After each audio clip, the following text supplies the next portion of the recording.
take two of doing this review of World Cup Day 8 group stage. So originally that I did this, I did the whole video, but it turns out that when I watched the video, there was no sound. And guess what happens? I forgot to put my mic on. And now I have to redo this whole thing again. And this is kind of like last time where I remember there was a video where I forgot to put the mic on and that there was no sound whatsoever and I had to redo the whole thing. And it's obviously very frustrating because now I have to repeat the same thing that I said last time and I have to do it in this video. But without further ado, let's talk about what happened today. And just like yesterday where we had a couple of teams that has their World Cup dream go up in flames, today we have another team that had their World Cup dream go up in flames and pretty much exit the tournament. And today's team is Peru, who is now officially eliminated from the World Cup after just 2 games, and they eliminated by losing to France in this game. The only goal, of course, in this game was Mbappe in the 34th minute. And really, Peru, the way that they kind of got eliminated in this tournament really reminds me of the way Morocco kind of got eliminated. Because if you guys know that when Morocco got eliminated in this tournament, you look at the way that Morocco had played in their first 2 games. It's not really like they didn't really play very badly. In fact, in some games they looked really threatening and that it looked like Morocco was potentially going to snatch a win or snatch a point out of the bigger team. But one of the biggest downfall for Morocco was that they just could not finish, and that was the same thing with Peru.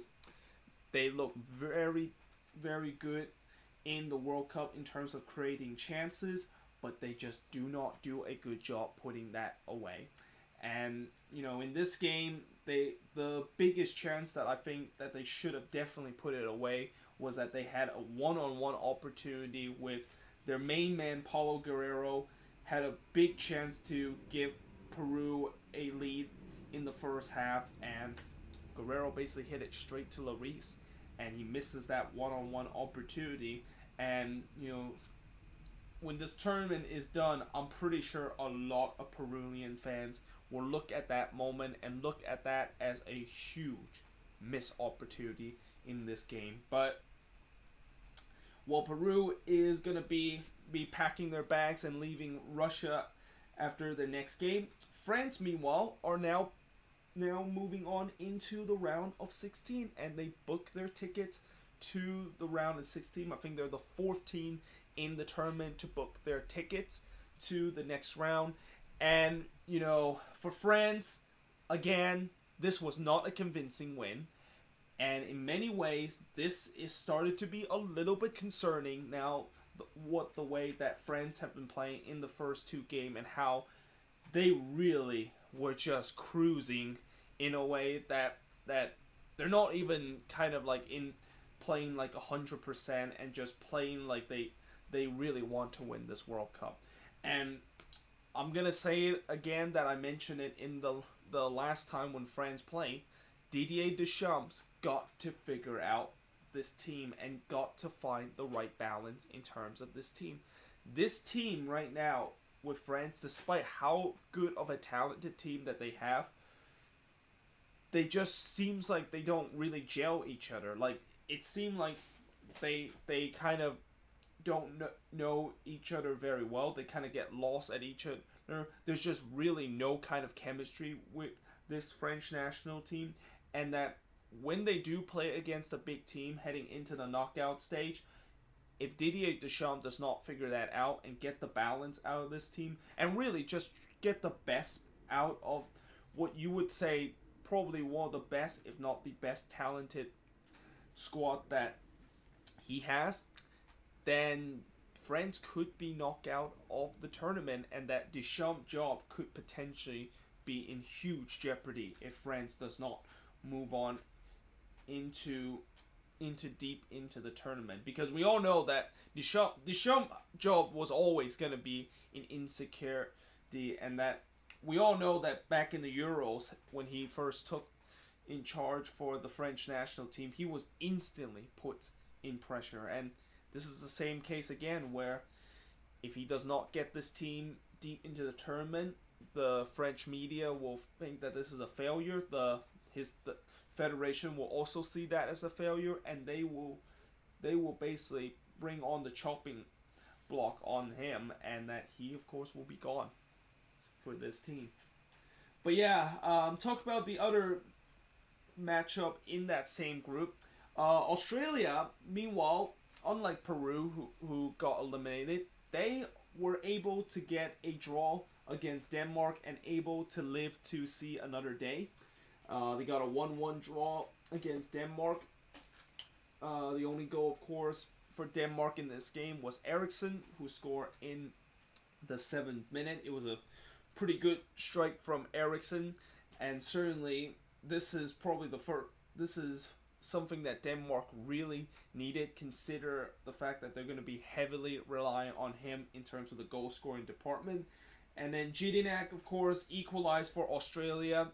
It was actually a penalty for Australia, and this is also the second time in this tournament where Australia has gifted a penalty because of a handball. Now, this time it wasn't as obvious as the last time when Australia won a penalty because of a handball. I mean, I'm pretty sure everybody know what happened last time when Australia played France, and we all know what Samuel Umtiti decided to do in the box with his hand, and because of that, Australia wants a penalty. I mean, I don't really need to mention it. It's one of the most stupidest kind of play you will see so far in this World Cup.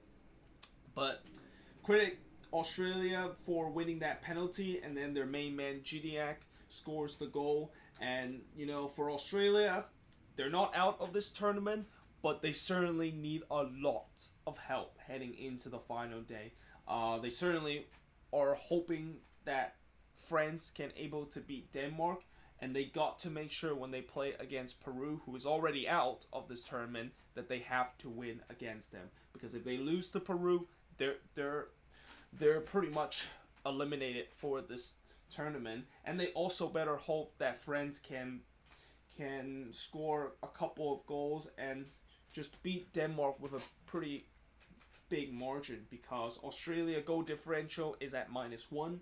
Denmark, I think, is at +1 right now. So Australia's got to hope that they can score a couple of goals against Peru, which that definitely is not going to be easy, because we all know Peru is a very good defensive team, and Australia themselves are a team that have really struggled this tournament in terms of scoring goals, and that they better hope that France can finally get things going and able to finally show their true quality against Denmark and do a pretty good beating against Denmark in that game. But we shall see how that's going to go into the final day of Group B.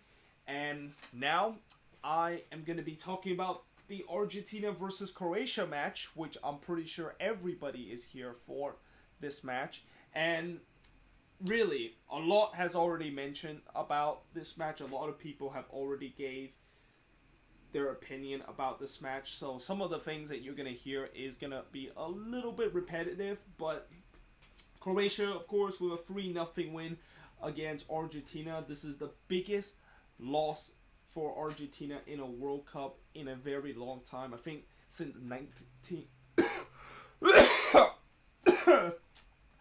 1934 is the last time they have suffered a game where they have lost more than 3 goals in a game. And this is also the first tournament since 1974 that Argentina has actually suffered 2 straight games without a victory in the group stage of the World Cup. And I believe in 1974 they did not make it through to the knockout stage. And if you look at this performance by Argentina, and you watch this whole game, it's pretty clear why they did not get this win. And in fact, it wasn't even close to say that Argentina at least deserved a draw in this game.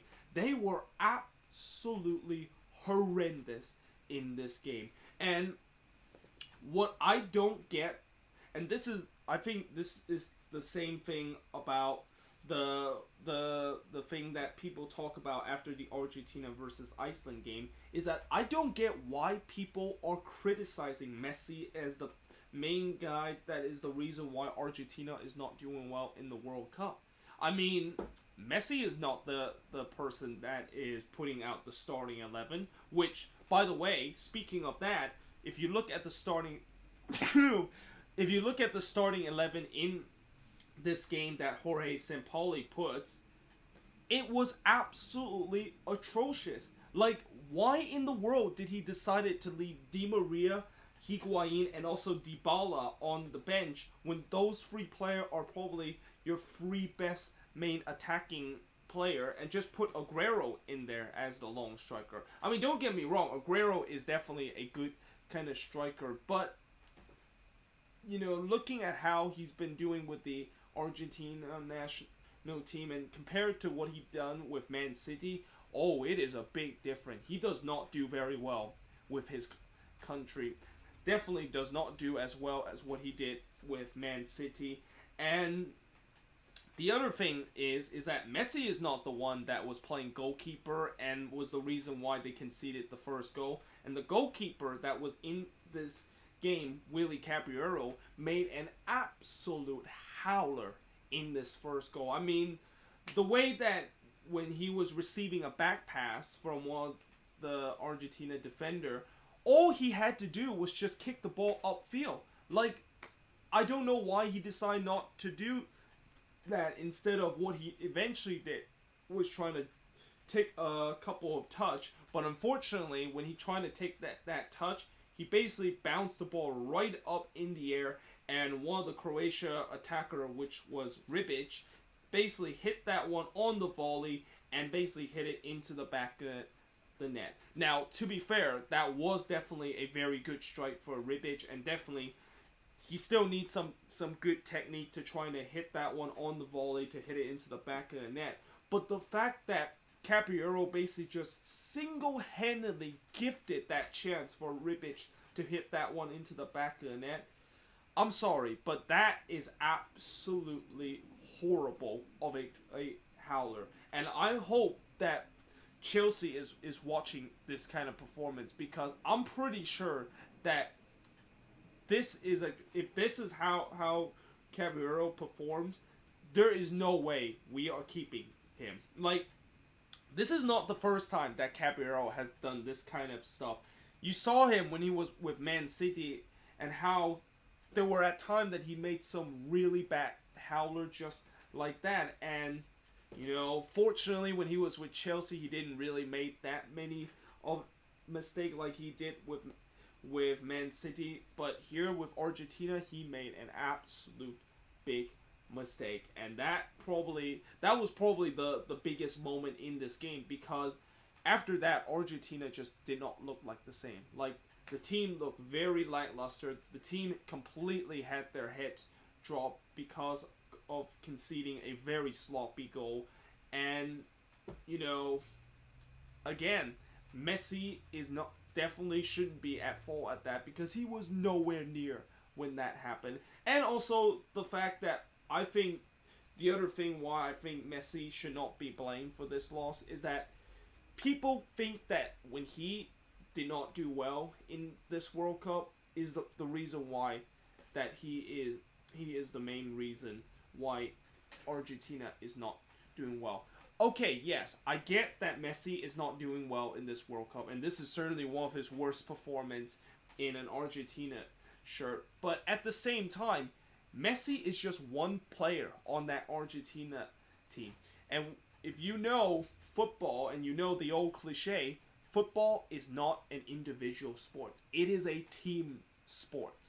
And it definitely takes a good team to win a game of football. And it's no wonder why when you look at the last couple of World Cup winner, you know, with Germany winning the World Cup in 2014, with Spain winning it in 2010, and Italy winning in 2006, what does all three of those teams have in common? Oh yeah, that's right. All three of those teams were actually playing like they are a team. And they don't have one individual that just is like the spotlight and the highlight of that team, and that every time when the team plays a game that they have to give the ball to him so that he can make the big difference to the team. That is exactly what Argentina is doing right now, and you are seeing why that it does not work whatsoever. And when Argentina is definitely not giving the ball to Messi, and when they are not playing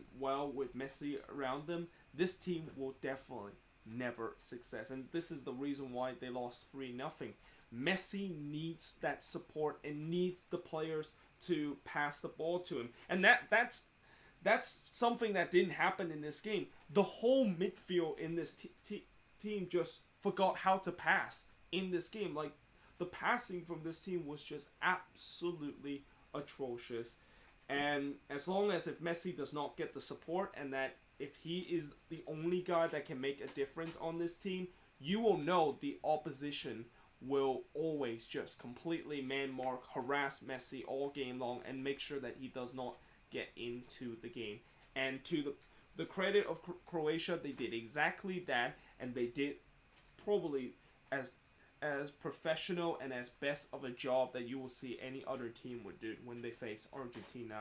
And to give a little bit more credit to Croatia, you know, certainly they definitely play like a team, and this is a Croatian team that now they have booked their ticket to the round of 16, and really this is a team that you got to watch out for when they get into the knockout stage. Because as much as a lot of people talk about how these big teams like Brazil, France, and Argentina and Germany can do something in the knockout stage, when we look at how this tournament has gone and how pretty much all the teams that I've mentioned are not playing well, and that Croatia is one of those dark horse teams that is actually playing well, yeah, don't be surprised this team can go all the way into the semifinal and even maybe sneak into the final. Because this Croatia team, and really this is the first time I see this Croatia team where we all know that this team has talent, and that this is probably the golden generation for Croatia,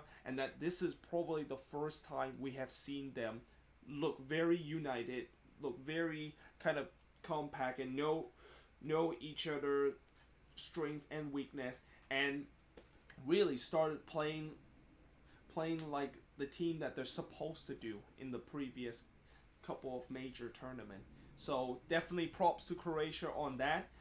But for Argentina, this is not a good position to be in, because now they're going to really need to rely on a couple of things to fall for them. First of all, they got to win that next match against Nigeria, because if they don't win, they will be out of this tournament. And they better hope that when Nigeria and Iceland face off tomorrow, that one of those teams either get a win, most likely it's Nigeria, or they tied the game so that they will only be 1 point behind both of those teams. But yeah, that is pretty much it for my review of this day 8 of the group stage. Let me know in the comments below, what do you think of all three of these games, and let me know in the comments below what is wrong with Argentina, and do you think that they'll still have a chance to make it out of the group despite dropping their first 2 games. But yeah, let me know in the comments below. And yeah, hope you guys enjoyed this video. If you do, make sure you guys leave a like, smash that subscribe button, and yeah, I will see you guys next time, and I'll see you guys in a bit for the preview of tomorrow's action.